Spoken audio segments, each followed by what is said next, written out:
अयोध्या की वो सुबह किसी साधारण दिन की तरह नहीं थी, बल्कि एक सांस्कृतिक उत्कर्ष का जीवंत दृश्य थी। एक ऐसा क्षण जिसकी प्रतीक्षा और आहट देश वर्षों से महसूस कर रहा था। राम जन्मभूमि परिसर की ओर बढ़ते प्रधानमंत्री नरेंद्र मोदी का शोभा यात्रा स्वरूप आगमन केवल स्वागत भर नहीं था, बल्कि उस बदलते भारत की छवि था जिसने राम के को केवल पूजा में नहीं बल्कि राष्ट्रीय चेतना के केंद्र में स्थापित कर दिया। पुष्प वर्षा के बीच महिलाओं और बच्चों का उत्साह, सड़क से लेकर मकानों की छतों तक उमड़ी भीड़ और प्रत्येक चेहरे पर चमक, ये सब संकेत देता था कि अयोध्या अब महज एक नगरी नहीं बल्कि भावनाओं और विश्वासों का विराट प्रतीक बन चुकी है। प्रधानमंत्री मोदी की यह 1 किलोमीटर लंबी यात्रा सिर्फ दृश्य नहीं थी, ये उस नए अध्याय की उद्घोषणा थी जिसे अयोध्या ने संघर्ष से उत्सव की ओर मोड़ दिया। 12 स्वागत द्वार, 7 सांस्कृतिक मंच और सैकड़ों लोक कलाकारों का नृत्य गान सब मिलकर इस अवसर को एक महान सांस्कृतिक उत्सव के रूप में बदल रहे थे। जैसे जैसे पुष्पों की वर्षा उन पर गिर रही थी, वातावरण का रंग बदलता गया। लोग केवल देख रही नहीं रहे थे, बल्कि इस ऐतिहासिक क्षण के साक्षी बनकर स्वयं को उसका भागीदार महसूस कर रहे थे। यात्रा के बाद प्रधानमंत्री सीधे राम जन्मभूमि पहुंचे।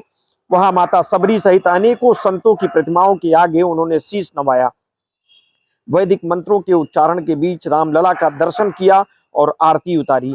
यह दृश्य महज धार्मिक औपचारिकता नहीं था, यह उस सांस्कृतिक परंपरा की स्मृति थी जिसने भारत को युगों से एक सूत्र में बांधे रखा है।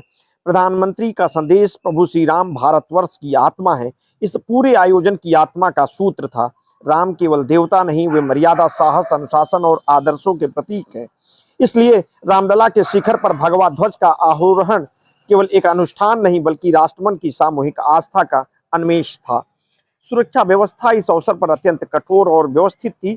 सड़क के दोनों ओर लगी लोहे की बैरिकेडिंग, उसके पीछे खड़े नागरिक, किसी के हाथ में तिरंगा, किसी के हाथ में पार्टी का ध्वज और उसके आगे तैनात अर्धसैनिक बलों की सतर्कता, ये सब मिलकर दर्शाता था कि अयोध्या इस क्षण के लिए कितनी तत्परता और सजगता के साथ तैयार हुई है।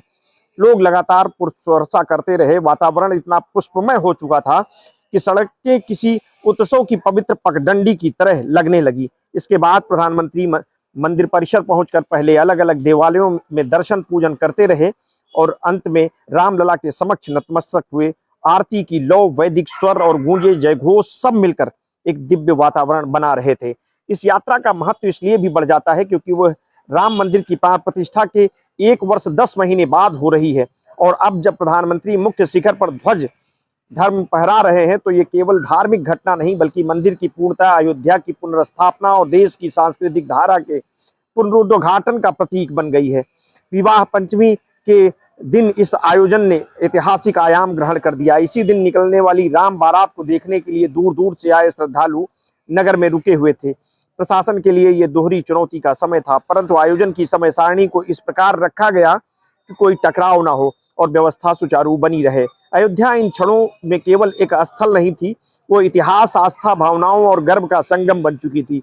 हर सड़क, हर द्वार, हर चेहरा इस बात की गवाही दे रहा था कि ये मात्र एक कार्यक्रम नहीं बल्कि राष्ट्रीय स्मृति में दर्ज होने वाला वो क्षण है जिसे आने वाली पीढ़ियां न केवल सुनेंगी बल्कि महसूस भी करेंगी।